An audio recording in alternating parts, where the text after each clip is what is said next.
My goals last year were less than optimal, and I'm going to use a combination of two frameworks across this video to try to make this year's goals a whole lot better. Welcome back to this channel. This is Jeremiah Peoples 2, where it's more of just Jeremiah Peoples, but on the second channel. And I read somewhere that people said that podcasts are the new daily vlogs, like back in 2016 when daily vlogs were like the shiz. Those days are gone, but I think they're being replaced with podcasts. So here we are. I'm going to yap into this microphone, and hopefully by the end of my yapping, you have learned a ton about goal setting, my personal life, if that's exciting to you, and how to apply it to how to your life. Yeah, let's do that. Today is the first week of January, which is a very exciting week for a lot of people because they go into the new year with a bunch of energy and a bunch of excitement, and then they let themselves down the rest of the year. So January is one of my favorite months for goal planning. I love good goals. But again, my goals at the beginning of last year, 2024, they weren't the greatest, and I want to make them better. So what were those goals? I'm glad you asked. I'm not sure why black people can't say ask. All right, so let's get personal because, why not on the internet these days? So my goals for 2024 were to increase my YouTube revenue by 20%. Now, I believe I made like 50,000 in 2023. And last year in 2024, I believe I made just under or around 60,000. So that's not quite 20%. It might be. Hold on. Let me do some math. That's spot on at 20%. So I made 60,000 in the year before. I made 50,000. That's pretty good. I did also make a video on my main channel saying that I made $100,000 in a year. I was super happy about that fact. And then I realized I can't do math. So that was a complete lie to myself and worse to the subscribers that follow me. So I'm sorry about that. I'll print a redaction or whatever. But yeah, just figured out I did hit my goal of 20% increase in revenue on my main channel. If you are curious, you make money on YouTube by sponsorships, affiliate revenue, like if you say, click that link in my bio, as well as YouTube just pays you per 1,000 views. And that's pretty much how I make money as a creator. Course coming soon. So another goal I had was to just grow ridiculously on short form content, specifically Instagram. I feel like when you meet people in public and they're like, oh, are you a creator? Let me see your Instagram. And you have 5,000 subscribers or followers like I did last year. They kind of disregard you. Over the last 4 years that I've been creating content on the interwebs, I think I deprioritized Instagram for some reason. I just couldn't crack it. And I wanted 2024 to be the year that I cracked it. So I said, let's make 120 reels. Didn't do that. And grow to 22,000 followers on Instagram. I didn't do that either. Why not? I just didn't feel passionate about creating reels on Instagram. I'm trying again this year, but in 2024, I completely dropped the ball on that. I have some new strategies and frameworks that I'm going to be using this year to get better at Instagram. Already in the first week of 2025, we gotten 500,000 views using this new framework, so that's exciting. I might try more of that. So yeah, definitely a missed goal. Read 7 audiobooks. I can't read words on a book. It's just so boring to me. I don't have the dedication, the motivation, and the persistence to read books like that, but I did read a good handful of books. I definitely hit that goal. I'll read off a few of the books that I read or listened to. So last year I read Feel Good Productivity, written by Ali Abdaal. Really good book. Ali Abdaal is like the #1 YouTube productivity guy. He wrote a book. I highly recommend it. Steal Like an Artist, Rich AF by Vivian, another content creator who talks about personal finance, which I love. That book was SC. I feel like if you're already familiar with a bunch of personal finance things like saving and investing, it's not very helpful. But if you're interested in learning for the first time, great book. In addition to that, I read Make Time, a book about trying to make time for the things in your life that matter. I stopped reading The Creative Act, a big YouTube book, because it just felt too zinny for me. And then I listened to Launch, The Millionaire Next Door, Thinking in Bets, and We're Pregnant. I'm listening to that book because I'm having a child in like 3 months. So that's exciting. And I've definitely shaped and changed a lot about how I'm planning in 2025 to accomplish things. So those are great books. I'll post a lot of them in the descriptions to this video right under the like button if you want to check them out there. So definitely some good books. I always try to expand my mind with books. I think that Mr. B said it best that getting someone who's already done the thing to tell you how to do that thing is the best way to succeed because you just get to circumvent the failing and the fumbling and the just aimless trying by listening to someone who's already done it. So definitely try to get a mentor. If you can't get a mentor, get a book. That's like the next best thing. Touch my toes. Holy smokes. This has been on my to-do list, my resolutions for a good 7 years. And this year, or 2024, was the year that I finally was able to touch my toes. I don't have a wide angle lens, but just got to take my word for it. I can finally touch my toes after 7 years. That's fantastic. I almost cried when I did it. I had to call the whole house to attention because everyone had to see what I just accomplished because I was so proud of me, as you should be as well. Okay, and after that, I wanted to travel to 2 new countries, and we did that. 2 new countries? Yeah. So I went to Mexico, which wasn't new, lovely, but not new. But after that, that was my wedding, and then I went to my honeymoon in Switzerland. Zermatt, Switzerland was the best place I think I've ever seen in my life, and I was like low key teary eyed the whole way because I've always like when I started teaching myself how to code, I've always thought like one day you're gonna take yourself to Switzerland and snowboard in the mountains, and 2024 was the year we did it. So that was amazing. That was the first country I went to. The second new country that I went to was Italy. Yeah, it was Italy. So I took my brother and his wife and my wife to Italy, specifically Rome and Venice, and that trip was just completely fire. Like Venice definitely has a part of my heart because it was very touristy. There was a lot of tourists there, but it just felt so good to, I don't know, one, take my brother, who was a pastor at the time, on a vacation out of the country, which was just opening his eyes and just getting to take a beat and relax with family. It was lovely. So, those are the 2 new countries that I saw in 2024. And again, with the content goals, I had on my to do list make 20 amazing YouTube videos. I think I made 10. So, I definitely missed that goal by a landslide, and I always miss my content creation goals. I think on average, since I started my main YouTube channel with 107,000 subscribers, I think I've only been doing about 10 to 12 videos a year, which is just, how can I call myself a professional creator when this is my cadence, my pace? I also wanted to be more goofy on my main channel, but I don't think I was more goofy. I started off making content incredibly goofy, but now since that I have a following and responsibilities and people who actually watch my videos, I got scared and I officially tightened it up, which um, I'm sad about. I wish I could convey my goofiness a little bit more, maybe this year. Ooh, my wife. My wife's name is Nayeli, and I wanted her to cry 2 times of happiness, not including the wedding, and I did. First one was when she found out that she was pregnant.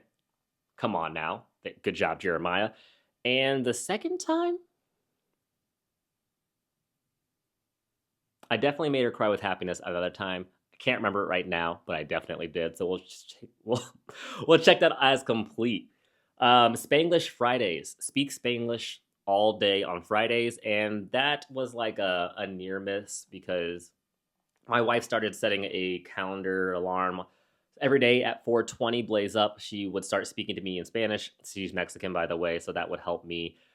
That was good, but I want to lean a lot more into Spanish this year because her family is like Spanish, Mexican Spanish. So whenever I see them, they're all speaking Spanish, and I feel left out, secluded, and just straight up dumb. So I'm definitely leaning in. I studied 5 to 6 years of Spanish when I was in high school and that 1 year of college before I dropped out.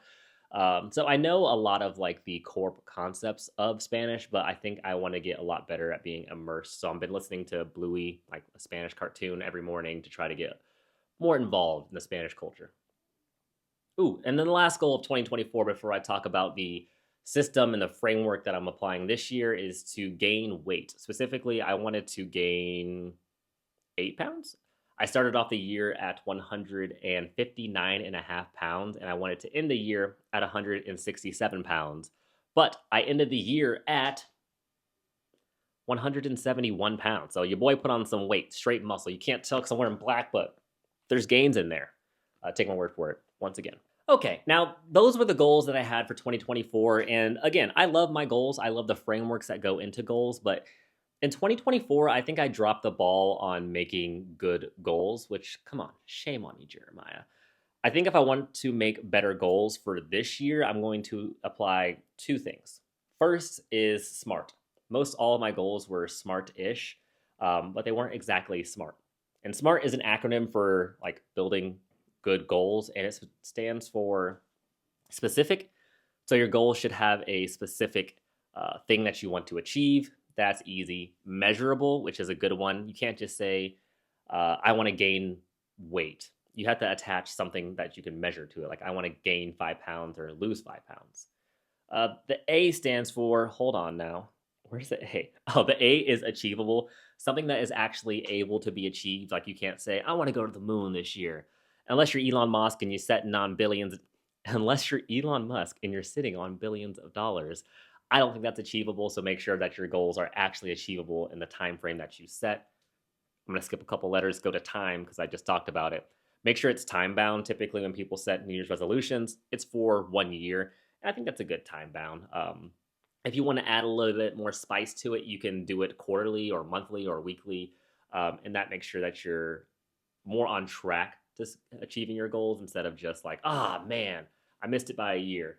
Does that make sense? Okay. And I think the last one I missed is relevant.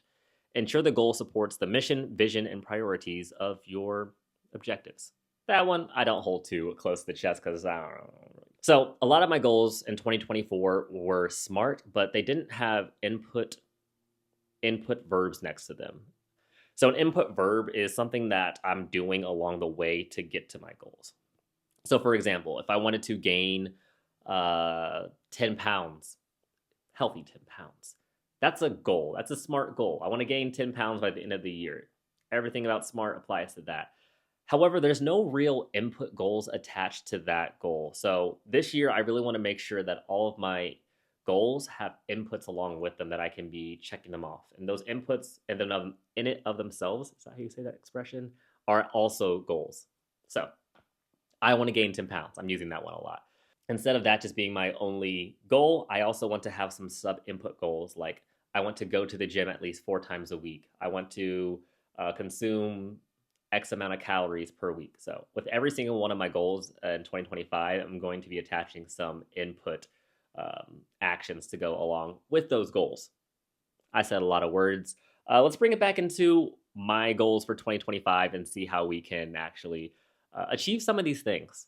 Okay, so I told you I was going to get personal. If you stayed, 13 minutes into this video, then you're going to get to see behind the curtain of how I live my life. So last year, I think I put like $110,000 into the bank in cash, which is phenomenal.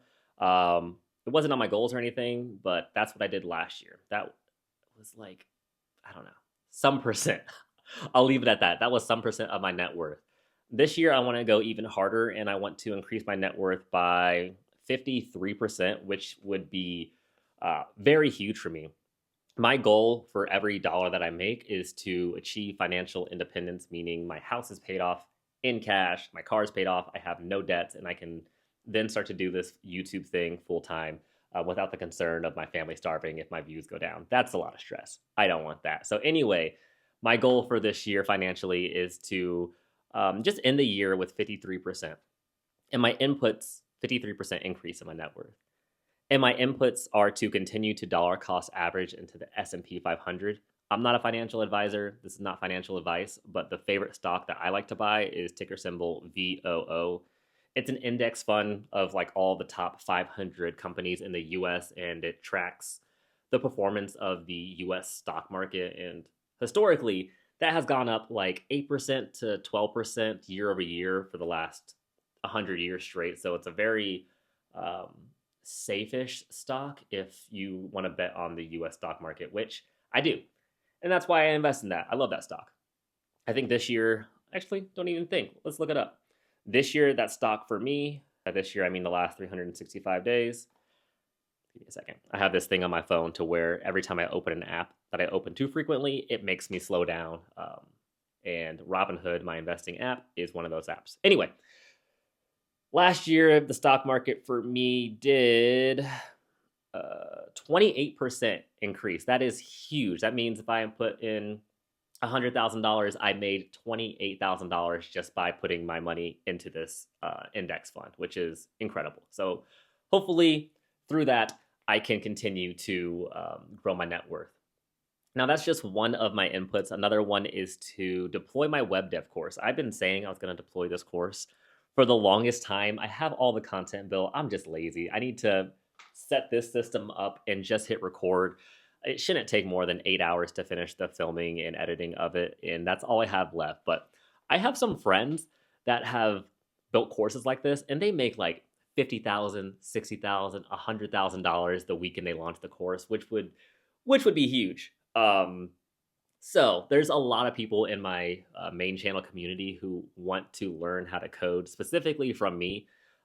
Because when you have an instructor that you like to listen to and you understand how they talk to you and they can break things down, that's huge. So I think I can be that person for a lot of people in my community. And hopefully I can make $1 out of it so that I can get to full-time content creation just a little bit more quickly. And then the last thing is to create 55 shorts, TikToks, or Reels. This is attached to the money, the financial aspect of my goals, because I've noticed that the more content I create, the more sponsors might potentially see me, and sponsorships do pretty good. For a community of my size, I think I can charge like 2,000, 1,000, 3,000 per short, which is great. I don't really do a lot of sponsored videos because I don't want to be a walking billboard for another company, but I just think having fun with short form content is an easy way to maintain the health of my content creation money machine, if that makes sense. So that's my financial goal. I also have spiritual, learning, physical, and social goals.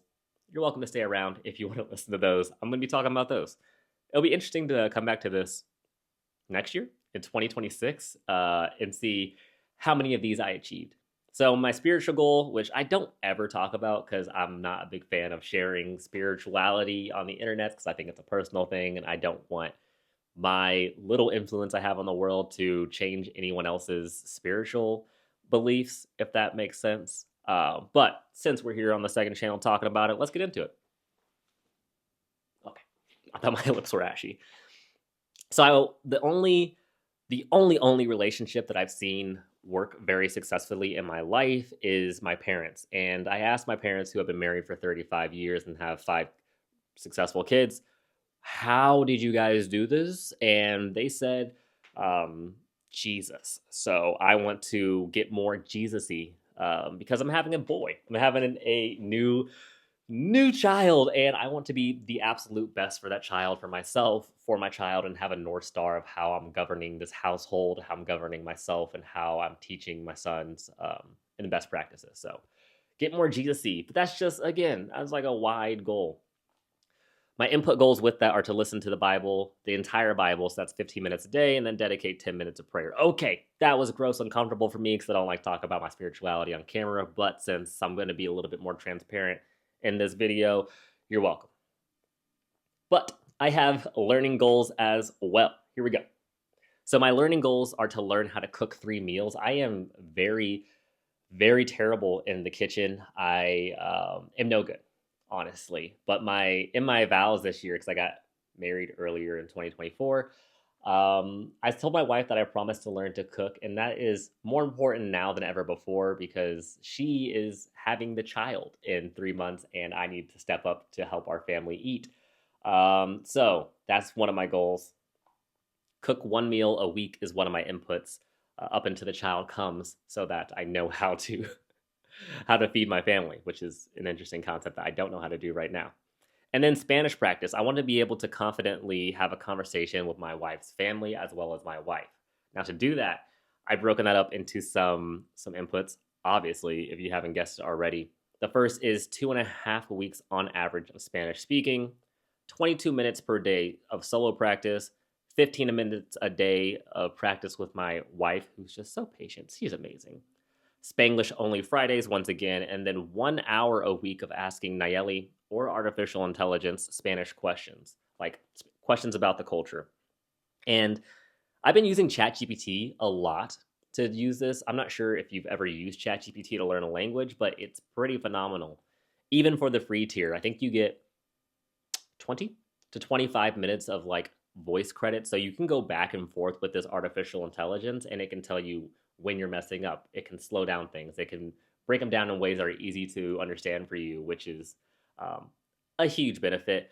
My wife, God bless her soul, there's only so long I can keep asking her the same question and not understanding it before she's like, this nigga's stupid. You know what I'm saying? So having AI as an alternative when she's feeling sleepy, tired, or busy is really helpful. So if you're learning a language, I would definitely recommend looking into artificial intelligence to help you. Since I get 6 months of paternity leave with work, I don't really have too many technical learning things that I want to do. My job is changing so fast. By the time I get back from those 6 months, I imagine everything to be new anyway, just because of the rise with artificial intelligence. They're just shipping new features so quickly. So I don't have a ton of AI goals on my to do learning for 2025, but I imagine I'll have to learn some stuff when I get back. All right, physical. Once again, I want those gains. I want to get them thick cheek and cheeks thick.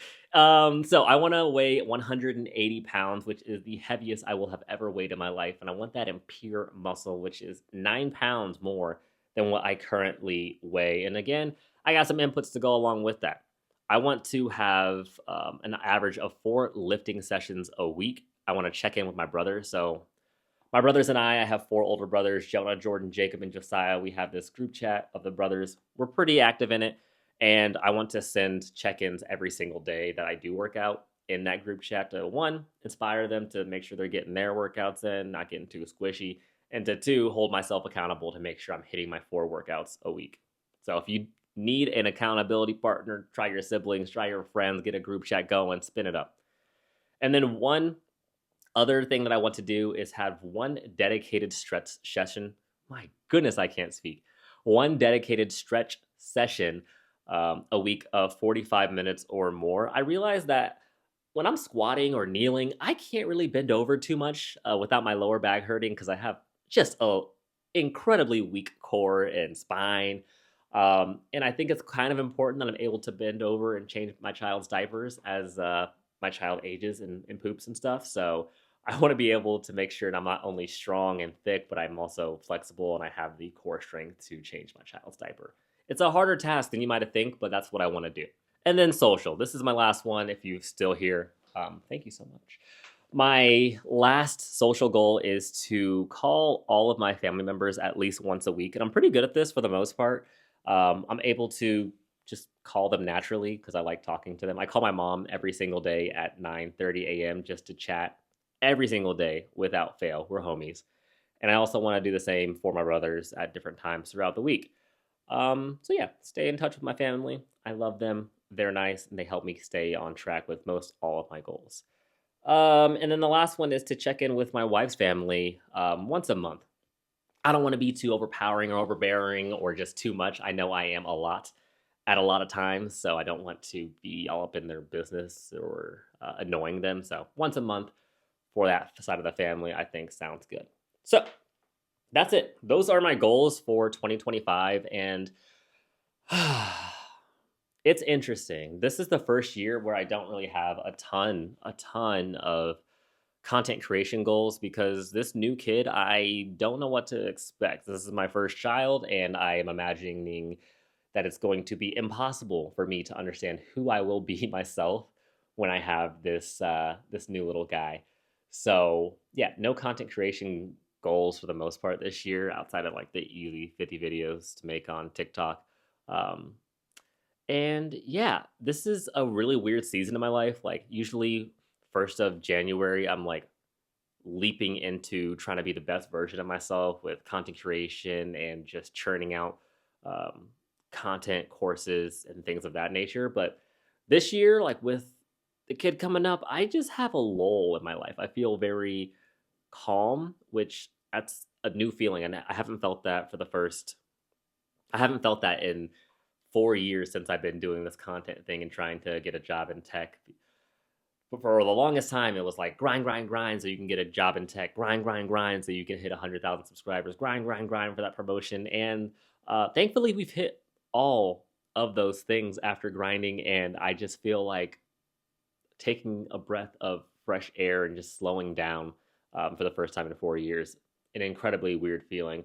Anyway, this is my first time yapping like this. I made this video a lot more about myself than what I wanted it to be. Hopefully you can get some valuable insights about me talking about myself for 30 minutes and apply them to your life as far as goal setting and goal frameworks. But yeah, let me know if you like this video style, and I might hop on here some more and just chat to the camera. Just talk, no script, just vibes. That's it. That's it for this one. Thanks so much for watching. I'll see you on the next one.